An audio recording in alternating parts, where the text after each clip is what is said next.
Beauté, une identité de noblesse, un signe de raffinement suprême. À la fois constante dans ses lois, ses prolongements et pouvoirs sur notre sensibilité, elle est aussi mouvement avec le temps qui la fait naître, l'épanouit, la renouvelle.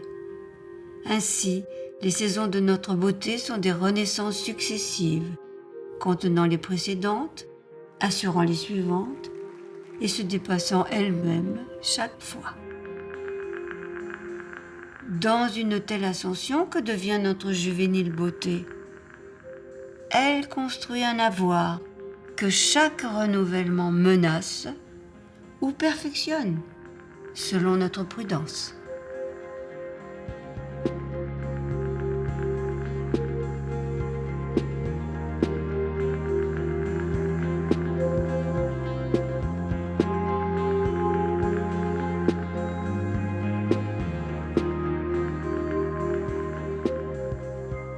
On a tout le temps voulu être beau.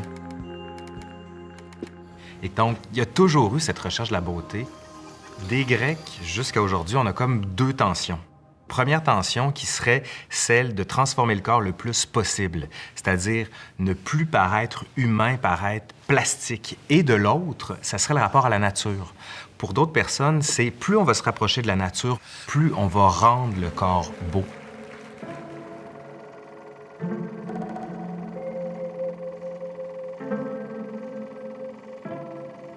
Dès la Première, la Seconde Guerre mondiale, on a vu des médecins qui ont travaillé à reconstruire ce qu'on appelle les gueules cassées. Ces chirurgiens qui vont œuvrer pour refaire un visage humain aux soldats défigurés vont peu à peu se transférer vers un domaine commercial qui va être celui de la chirurgie esthétique qui va se développer après la Deuxième Guerre mondiale.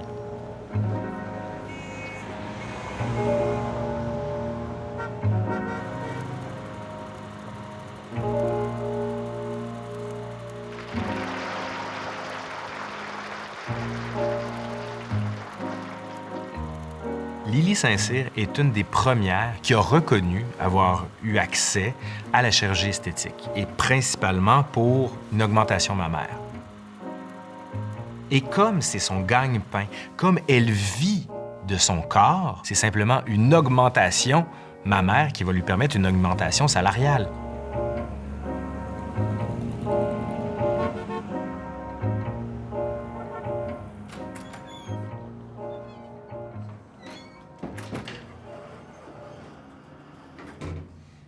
Ce que vous n'aimez pas dans votre nez, c'est quoi? Qu'est-ce que vous n'aimez pas? Ben, là, j'ai l'impression que ici, c'est comme s'il est croche ou qu'il y a une courbure et qu'il y a une masse ici. Je sais pas si c'est parce qu'il y a plus de cartilage. Il y a comme une dépression ici, c'est ça? Oui, oui. Ça fait comme... On vit avec son image tous les jours.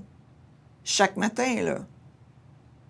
Alors, je veux absolument pas que ce soit une préoccupation d'être insatisfaite par rapport à ça.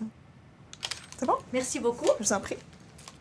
Mais juste pour avoir une certaine satisfaction, comme je veux avoir une grande satisfaction dans mon travail, comme je veux avoir une grande satisfaction dans ma vie personnelle, dans ma vie amoureuse, dans ma vie familiale, je suis quelqu'un comme ça. Je pense que j'avais un autre tempérament. J'aurais absolument aucun intérêt pour la chirurgie esthétique. Oui. J'ai une autre préoccupation. Moi, je trouve que la distance qu'il y a entre ici et ici, la distance entre la lèvre supérieure et la base du nez, elle me semble grande. Forcément, je suis née comme ça, mais est-ce que... On peut l'aider? Oui, est-ce qu'on peut l'aider ou est-ce que vous êtes d'accord que cette possibilité... Je suis d'accord. Oui? Tout ce qu'on fait dans un nez, c'est des millimètres. Si on fait plus que des millimètres ou des fractions de millimètres, il y a un problème. Ça, c'est loin du naturel. C'est un peu comme des fleurs artificielles et des vraies fleurs. Quand c'est trop parfait, il y a quelque chose qui ne va pas. Pour moi, c'est vraiment banal. C'est comme si je te rencontre et je te disais, ah, sais-tu quoi, je vais faire changer mes plombages. Ouais, bien une petite correction, ouais. Juste une petite correction. C'est de la routine.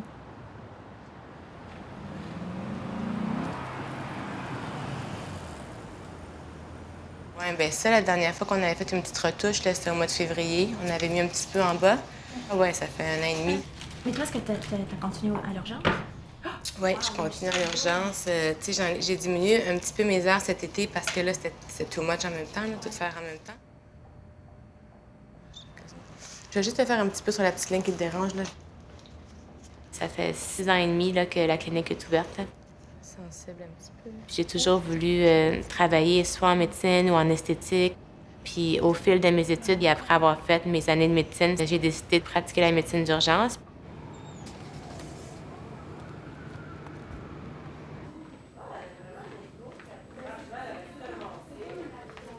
De travailler autant en milieu hospitalier puis urgence versus travailler en esthétique privée, c'est comme deux mondes totalement. Puis des fois, les gens ont de la difficulté à comprendre comment ça se fait que je fais ces deux métiers-là, même si mon métier de base, c'est d'être médecin. Y a-t-il une grosse salle d'attente?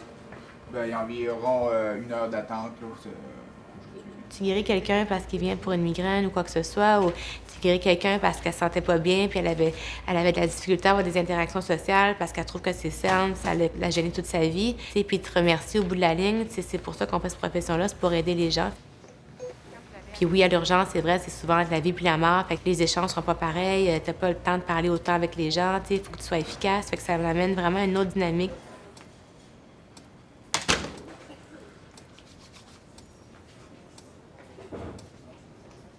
Ça va bien? Oui, ça va bien, toi? Oui, ça va bien, merci. Vous pouvez mettre vos choses sur le petit divan. Qui veut commencer en premier? Je vais commencer. Qui vient, ma chère? C'est encore beau, par exemple, sur la Oui. joie, ça n'a pas revenu encore. Ça te fait la projection de ta pommette, elle est super belle. Je leur dis à mes patientes, là, moi aussi, j'ai les pas de doigts, moi aussi, j'ai travaillé mes petits sillons du nez, puis regarde, là, je suis plus bien fâchée, tu sais, fait que... Puis j'ai l'air pas si plastique que ça, tu sais. Fait que ça les rassure, ils se sentent plus en confiance. Ça. 1, 2, 3. Fait que cet après-midi, l'idéal, c'est de pas trop rire. Fait que vous deux ensemble, les ricaneuses, ça va être difficile, là. Le mot que tout le monde dit, c'est toujours la même chose. Je veux que ça paraisse le moins possible, je veux que ça reste naturel. Fait qu'on n'est pas encore dans les traitements à n'en plus finir où tout le monde est comme cloné avec le même moule. Fait que d'une personne à l'autre, on s'adapte selon ce qui la dérange elle ou ce qui le dérange lui.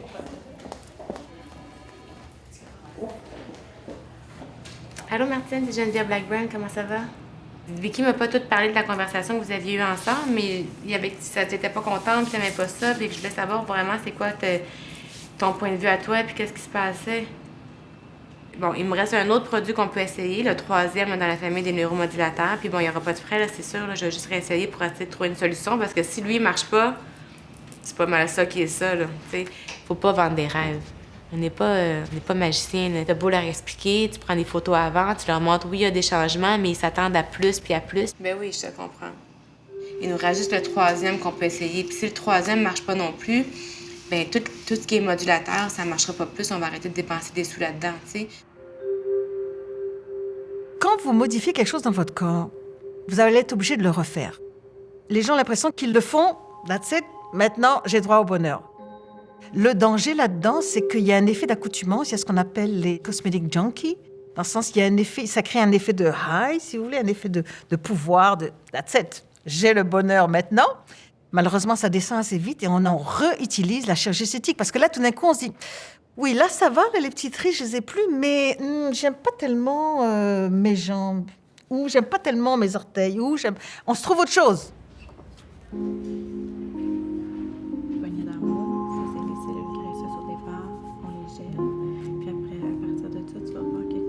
Il y en a plein que je dis non, c'est plate, c'est pas que je veux pas les traiter, mais il faut essayer aussi d'éduquer les gens. Là. À un moment donné, t'as 18 ans, t'as pas de ride, on n'en inventera pas, là, tu sais.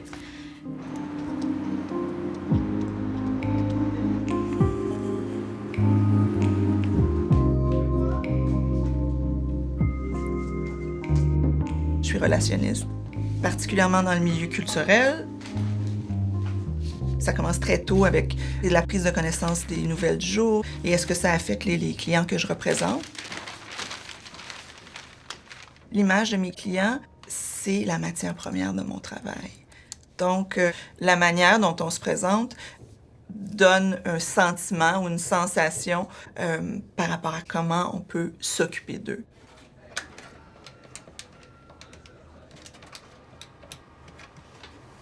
Hey, Laurence et Rosemonde. Est-ce que je t'ai envoyé l'extrait sonore ou je t'ai juste envoyé des extraits vidéo? Lorsqu'on est beau, les gens ont tendance à nous aimer plus, à nous apprécier plus, à nous trouver plus fiables, à nous trouver plus éthiques, à nous trouver plus sympathiques en général. Donc, est-ce que les gens qui sont beaux, est-ce qu'ils ont un avantage dans la société? Absolument.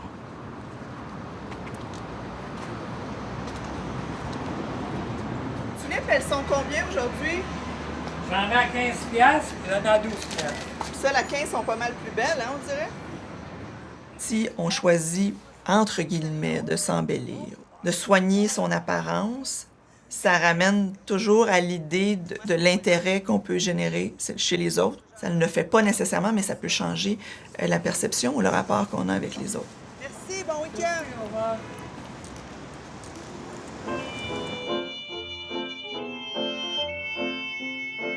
Et les femmes recherchent d'être belles et d'être bien dans leur peau parce qu'en étant belle, on va avoir du succès. On va avoir du succès en amour, on va avoir du succès au travail. On va pouvoir rayonner finalement.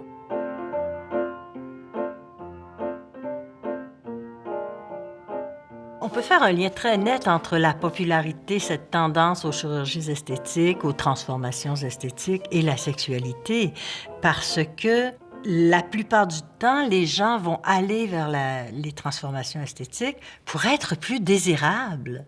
Il ne faut pas se raconter d'histoire. La fille qui va se faire des seins plus hauts, plus gros, ben c'est souvent... Je dis pas qu'il n'y a pas de choix personnel, là, je veux faire bien attention, mais c'est très souvent parce qu'elle a le sentiment que ça va plaire davantage.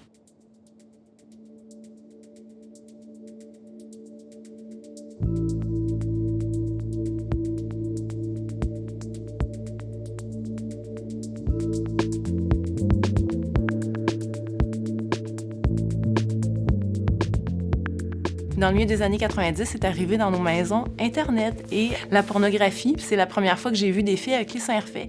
J'étais comme, mais ces filles-là sont comme les bonhommes dans les comic books. Ces filles-là, ils ont des seins ronds, tout ronds, qui se tiennent comme sur les dessins. C'est ça que je veux.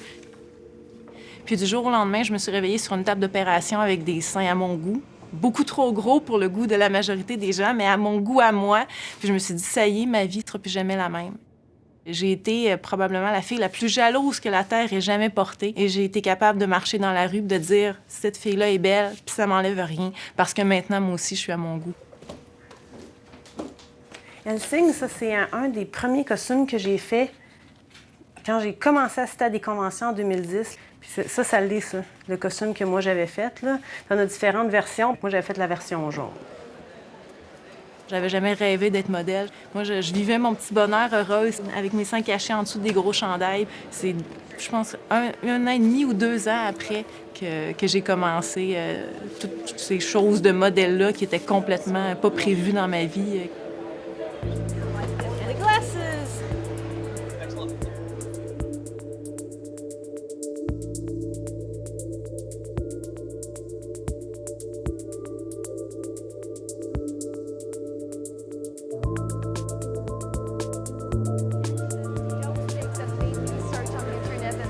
I found out that dressing up had a name, that it was called cosplay, and that there are conventions and all that stuff. I had no idea.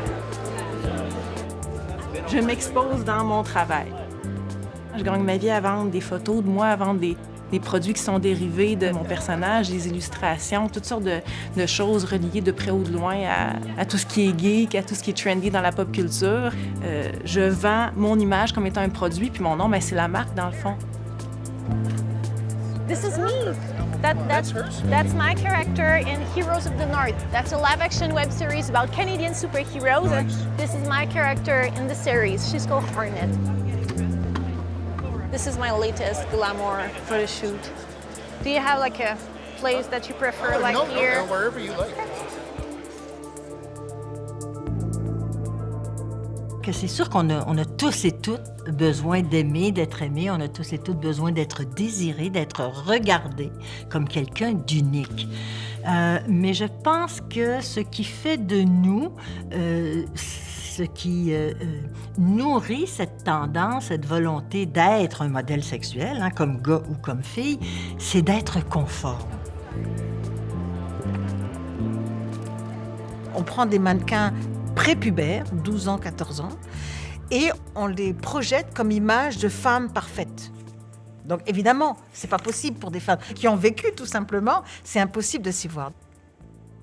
Le poids qu'on dit être un poids idéal pour la femme est un poids qui a été dangereux pour la santé et qui correspond à moins de 8% de la population. Donc c'est mathématiquement impossible d'être l'image de beauté qu'on nous présente pour 92% des femmes de la planète.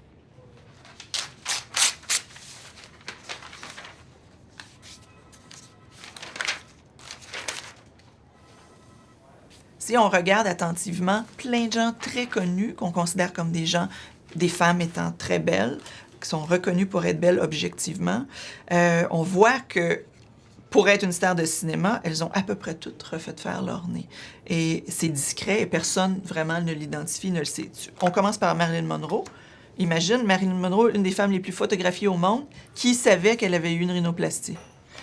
Jennifer Lopez, Halle Berry, Angelina Jolie, Rihanna, les sœurs Kardashian.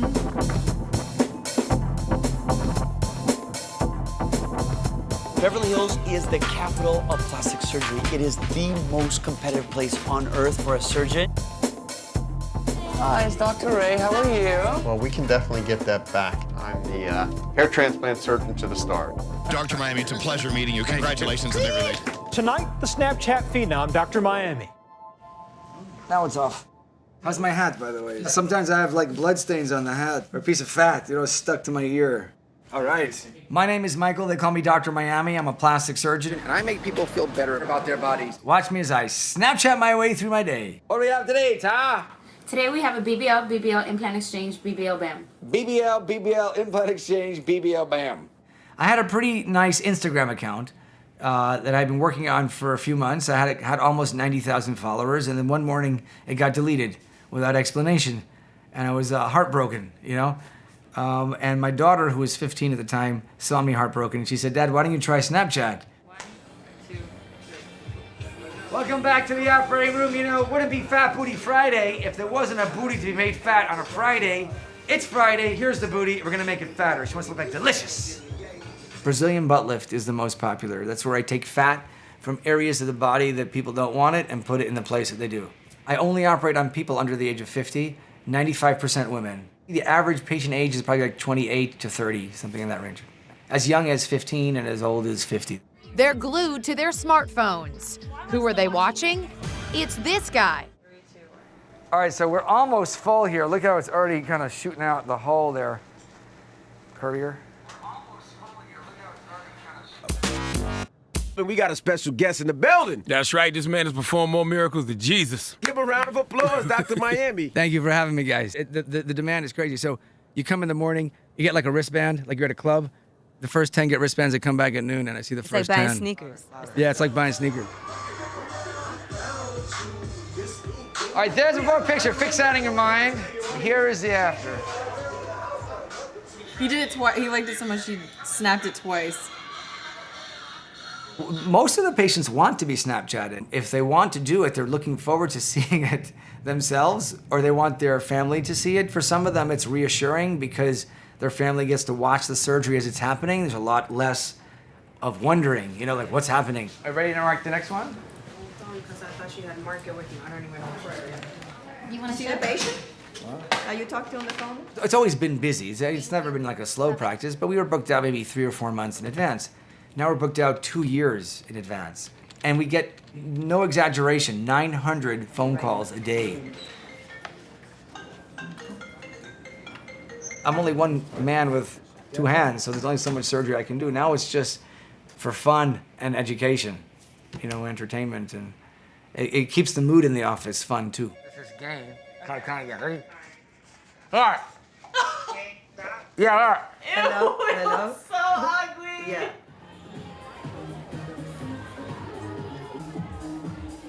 Nous sommes dans un monde de l'image et on est en plein dans le mythe de Narcisse. On est fasciné par sa propre image au risque de s'y perdre. Cette violence de l'action que l'on va porter pour changer révèle une perte de sens collectif dans notre société. D'être soi-même, ça ne suffit plus. Vous savez, avant, sous la période humaniste, on avait tous des forces et des faiblesses, et le propre de l'humain, c'était de dépasser ses faiblesses. Alors, quand il n'y a plus de transcendance, qu'elle soit politique, sociale, culturelle, justement, on a une chaîne de personnes, mais qui ne sont plus reliées les uns et les autres et qui se regardent sur leurs médias sociaux en se disant « Ah, mon Dieu, que je suis beau, je me suis pris en photo sur Instagram et regardez, j'ai mis un nouveau rouge à lèvres. » Les fameux selfies avec les données des becs, là, je veux dire, on en a-tu vu assez, là? Puis mes jeunes patientes, tu sais, qui sortent d'ici, là, ils n'ont même pas franchi la porte, puis le selfie est déjà posté sur Instagram, là, avec les lèvres fraîches. Je trouve ça drôle, mais en même temps, c'est intense, ça. Tu sais, je vois des filles, sont super belles, tu sais. Moi, je les regarde, puis je leur trouve pas de défauts, là. Puis ils me montrent des affaires que je vois pas moi-même, là, tu sais. Puis j'essaie de leur dire, je dis, ouais, mais on le voit pas vraiment, mais t'essaies de leur expliquer du mieux possible, mais des fois, tu sais, le message passe pas. Le média social donne l'impression de liberté de la beauté, alors qu'en fait, on confirme notre asservissement aux critères communs de la beauté.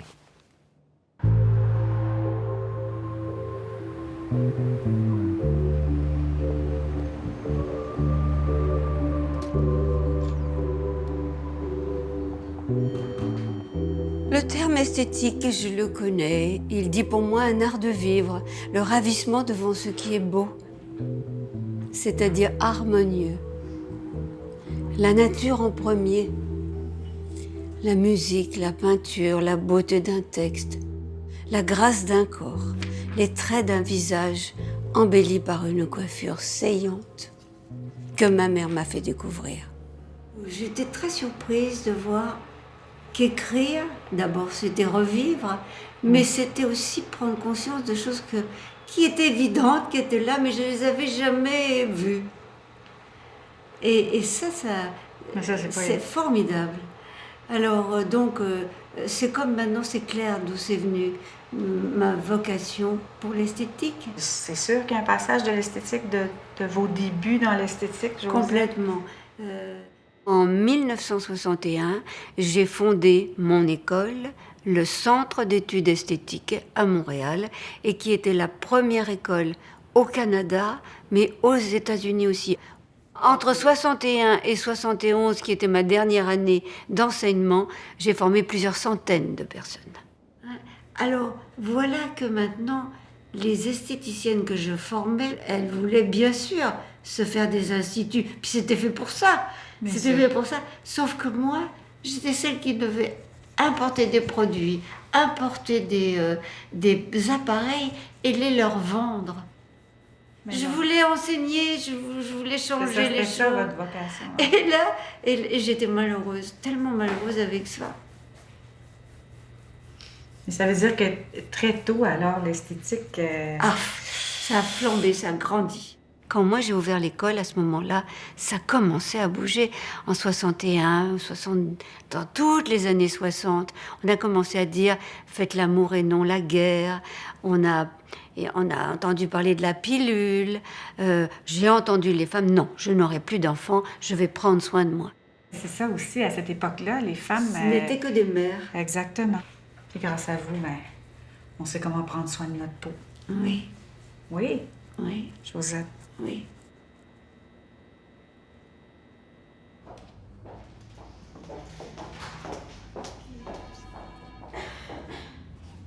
Donc, on va réviser un petit peu, comme je vous avais parlé un peu hier, les raisons de démarrer dans le médical privé sont très différentes que les raisons quand on travaille dans le milieu public. On est habitué avec notre formation médicale ou enseignant d'infirmier, on ne va pas chercher les gens, on ne va pas vraiment chercher à faire de la publicité ou du marketing. Quand on arrive dans un soin privé non essentiel, l'approche est vraiment différente.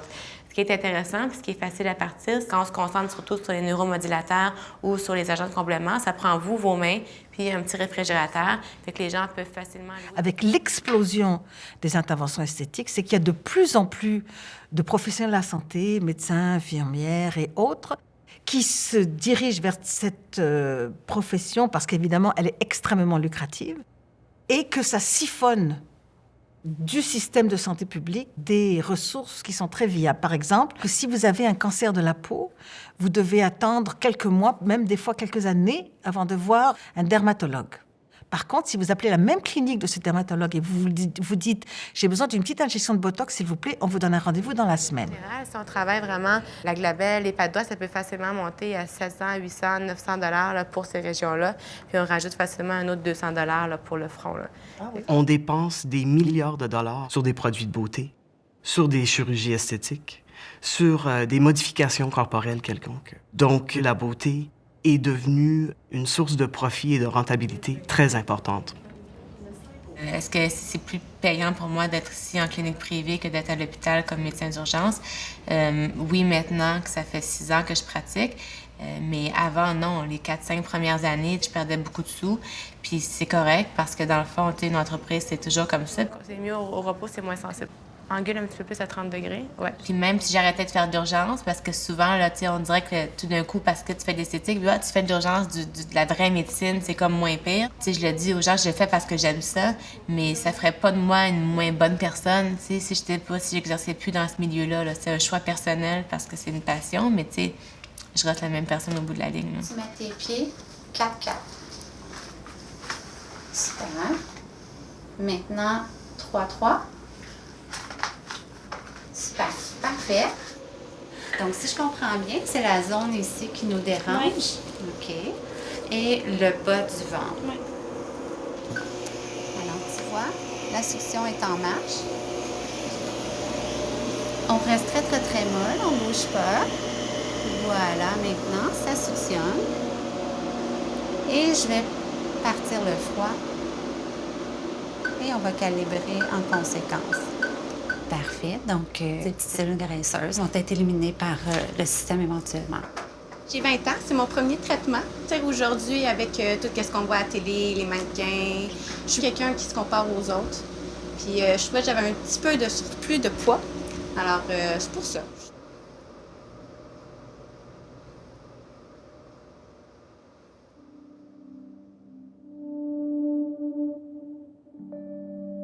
Ça fait drôle de se voir, je trouve.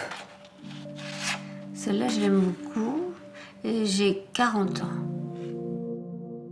J'étais cobaye pour que les professeurs refassent le massage de la cellulite que je leur avais enseignée.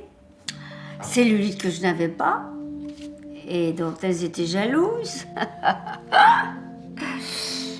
Mais bon.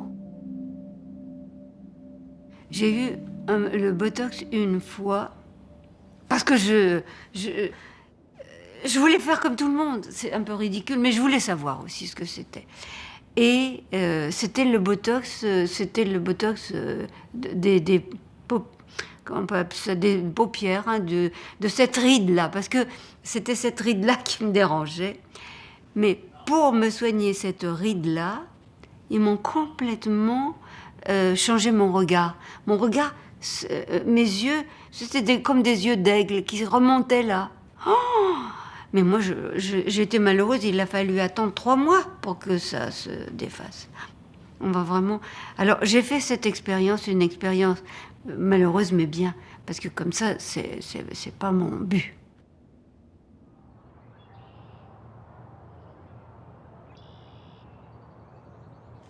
On va prendre nos photos avant le traitement, comme d'habitude.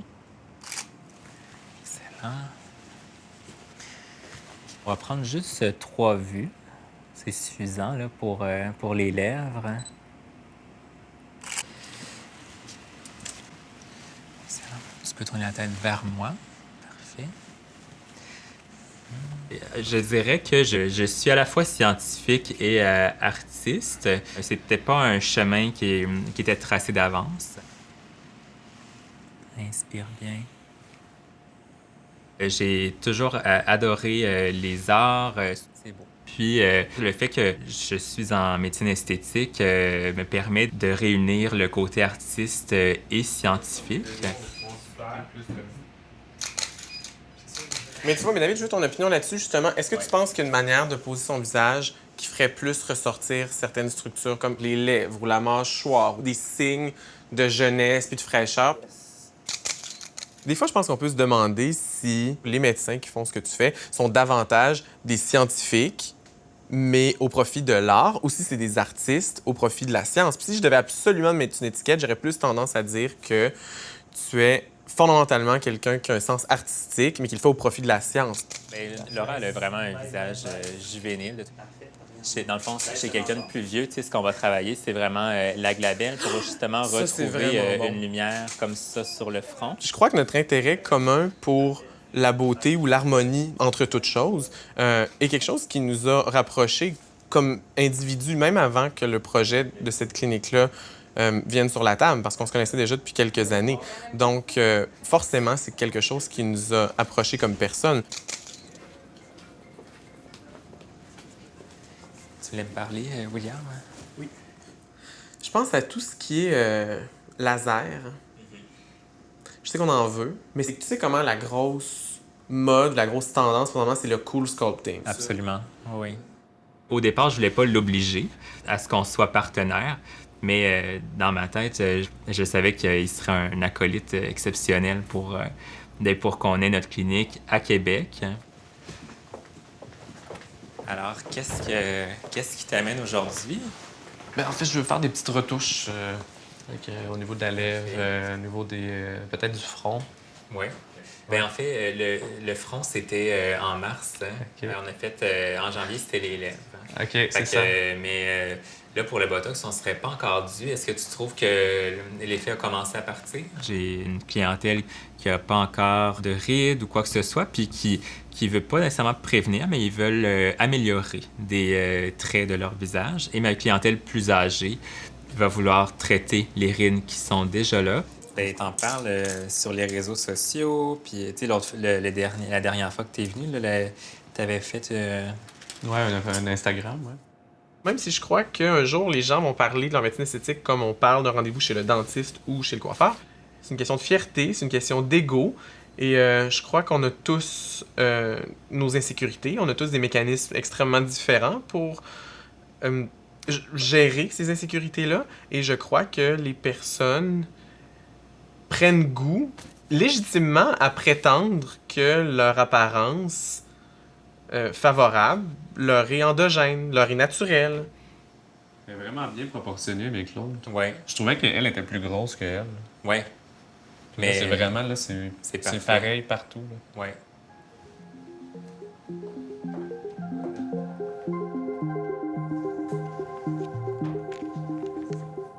Quand on regarde la mode et même l'esthétique masculine avant le 19e siècle, les hommes portent du bleu, du rose, du vert, toutes les couleurs qui existent. On porte même du maquillage. Avec la révolution industrielle, là, il faut être une espèce de modèle de décence. Il faut faire des affaires, il n'est plus question de faire un m'as-tu vu, ça c'est pour les femmes. Pour Mathieu?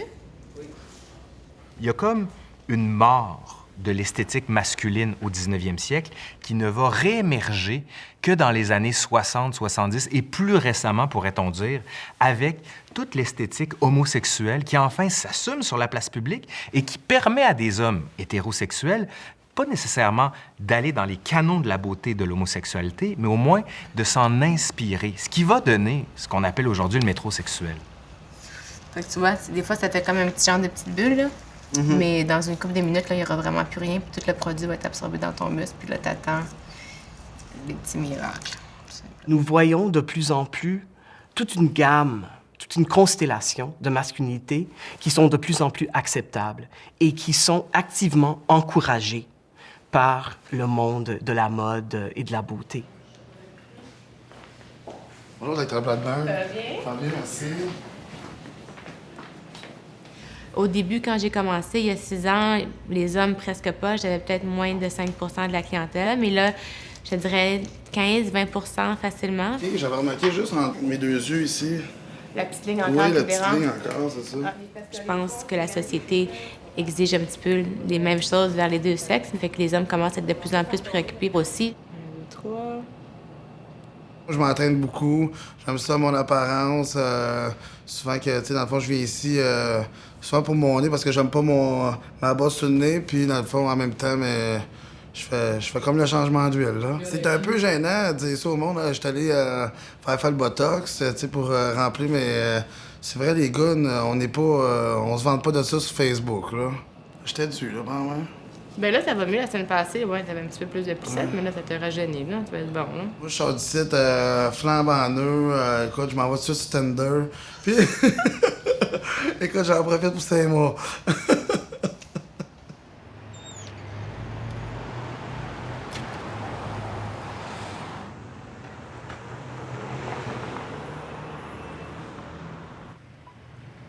Parfait.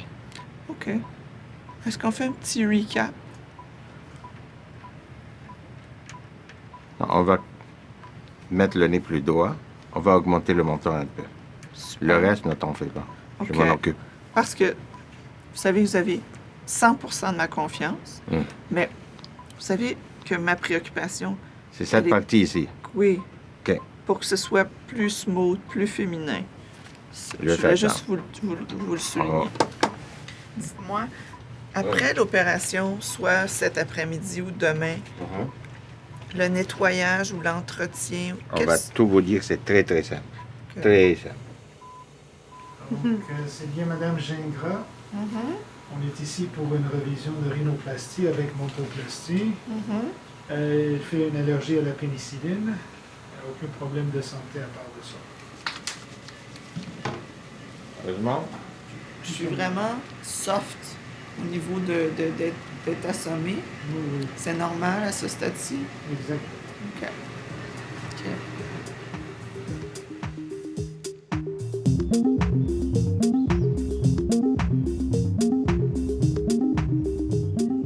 L'image a toujours été extrêmement importante dans ma vie. J'ai des souvenirs d'enfance où j'ai toujours été attiré par les belles maisons, par l'image des choses, ou du moins tout ce qui peut agrémenter ou complémenter l'image d'un individu.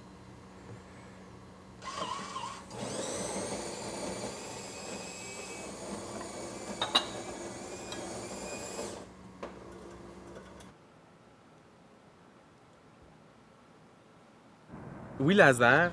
Ouais, technologie laser, définitivement.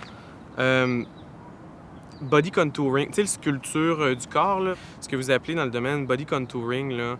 Regarde, dans un monde idéal, je dirais, on aimerait ça introduire les deux, mais ça se peut que, regarde, tout dépendant des modalités, il va peut-être falloir fonctionner en séquence, là. Y aller avec un, y aller avec l'autre par la suite, puis, tu sais, voir c'est quoi la réponse au premier, là. Puis tu me diras aussi quel médecin l'achète. Moi, je vais l'essayer. Pour introduire quelque chose dans la clinique, je veux l'essayer moi-même. Ça, c'est sûr et certain. OK, merci beaucoup. Bye.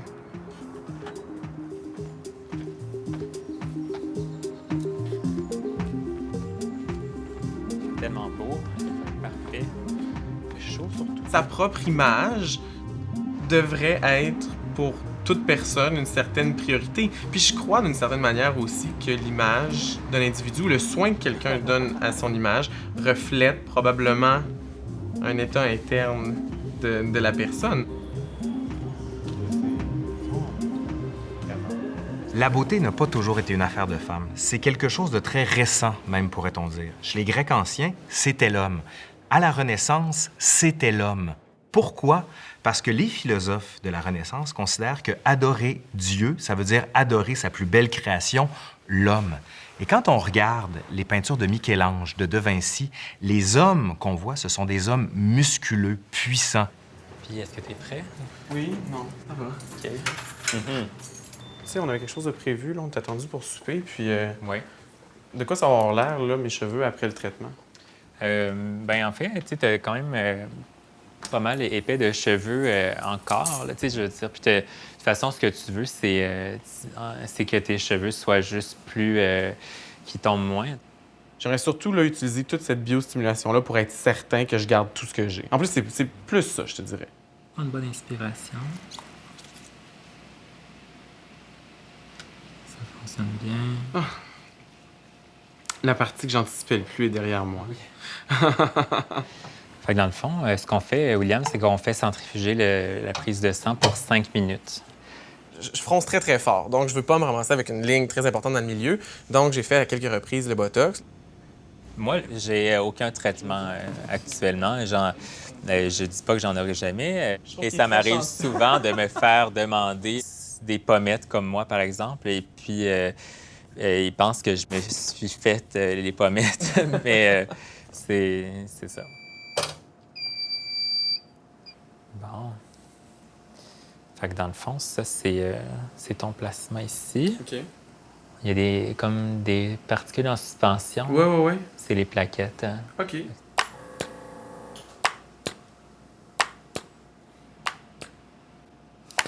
Le devoir maintenant pour l'être humain à l'époque de la haute modernité, c'est un devoir d'être non seulement sain, mais aussi beau. Et ça veut dire que le corps est devenu un projet fondamental de l'être humain et un projet qui n'a pas de fin, un projet qui n'a pas de terminus.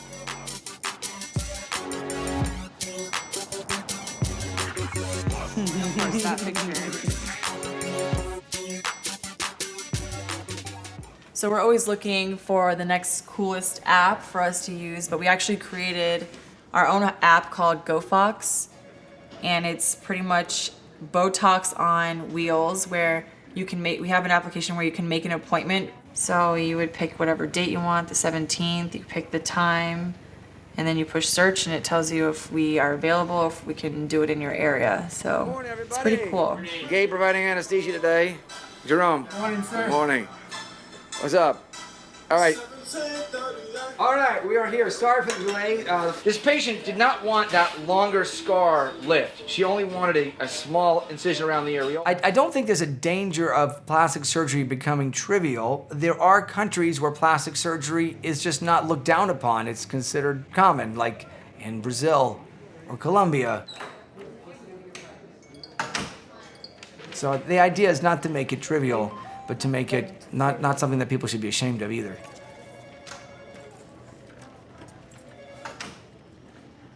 What the future trends in plastic surgery are going to be, in my opinion, I think they're going to be operations that make sex better for men and women. So whether it's operations on the penis or operations on the clitoris or on the vagina or on ways to enhance a person's sexual gratification.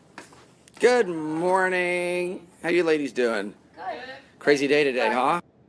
Here you go. Well, we're like his models, pretty much. You know, when you go if you go to the dentist's office, you don't expect to see someone with ugly teeth in the front desk. It just doesn't make sense. So, you know, all of us that work here, we believe in plastic surgery.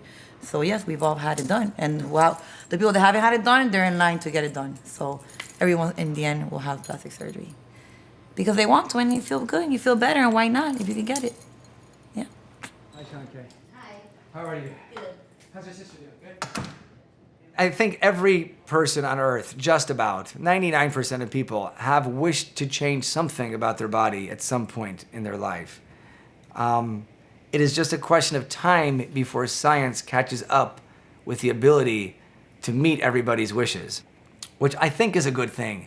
If we wish to be judged based on our personality and our characters and our souls, then if we all look as good as we want to, people tend to judge people before they meet them just based on their appearance. But if we're able to control our appearance to the degree that science will allow us, then we'll all be a little freer, I think.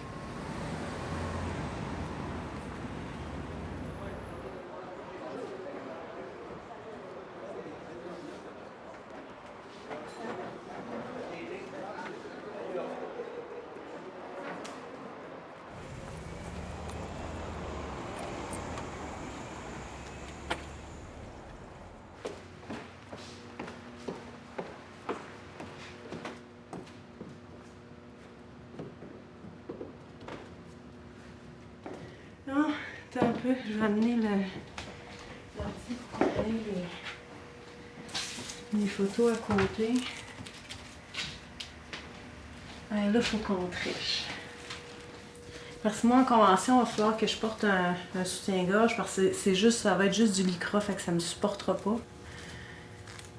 C'est sûr qu'on peut modifier, on peut modifier une brassière, là, pour voir.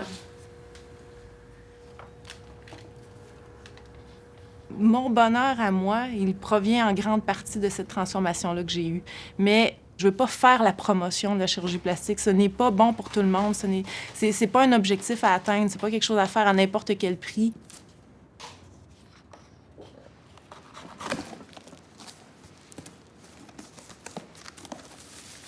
Je suis très en paix avec le processus, mais c'est sûr que je vais y avoir recours encore un jour. Parce que je vais faire mettre plus petit, pas énormément plus petit, ça me surprendrait. Je vais vraiment être une grand-maman avec des gros seins tout en plastique, là.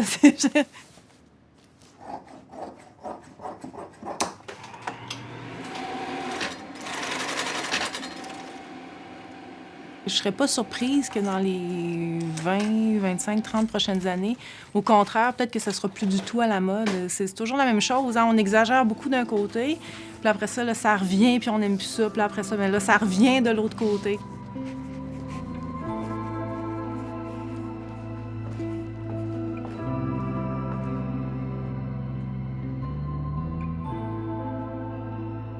Je suis pas contre la chirurgie esthétique. Je suis pas contre. Je suis contre l'oppression. Je suis contre le message faux. Je suis contre cette course folle qui fait que la tendance actuelle, c'est souvent quand on commence, ça s'arrête plus. C'est jamais assez. Et si tu es pris dans cette folie, ce culte de jeunesse, cette peur de vieillir, c'est sans fin.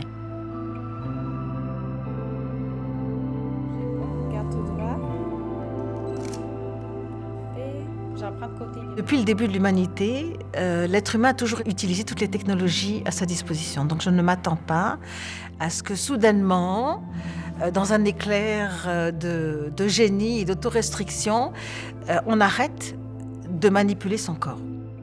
On va de plus en plus modifier son corps, on va être partie machine, partie humain. C'est peut-être pour le mieux, mais on est des mutants. La question du fait d'être des mutants, pour moi, c'est jusqu'où on va.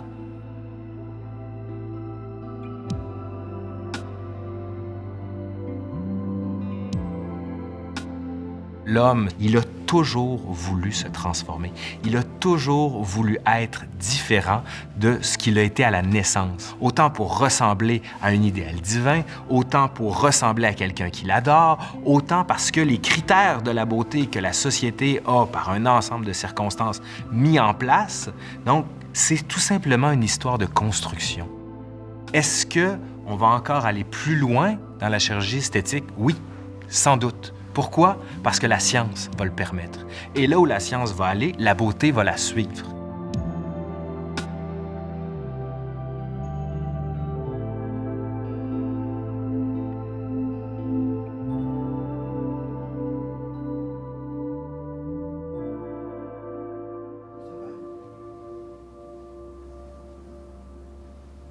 L'entrevue de Nathalie demain. C'est sûr que là, tu sais, je suis complètement congestionnée, j'ai tout le visage raide, j'ai un peu de difficulté à parler, mais sinon, là, écoute, si je m'étais pas retenue, je serais allée au bureau aujourd'hui.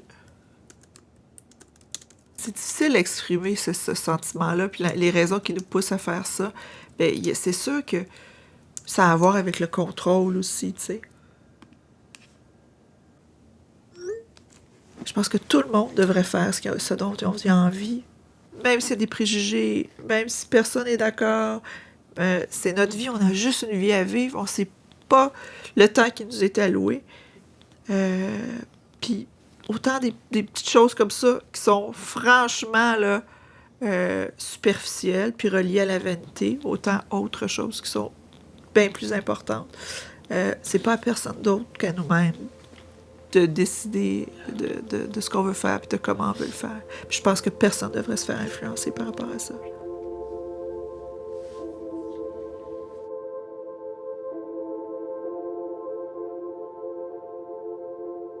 Si je me trouve belle aujourd'hui, à 84 ans, c'est pas une chose à laquelle je pense. Par contre, je pense toujours à prendre soin.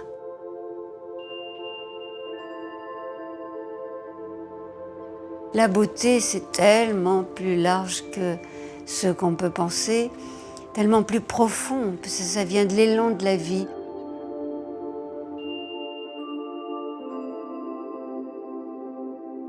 Beauté, c'est ça pour moi. Vraie, sincère, concernée, présente, unique. Parce que la beauté, c'est unique.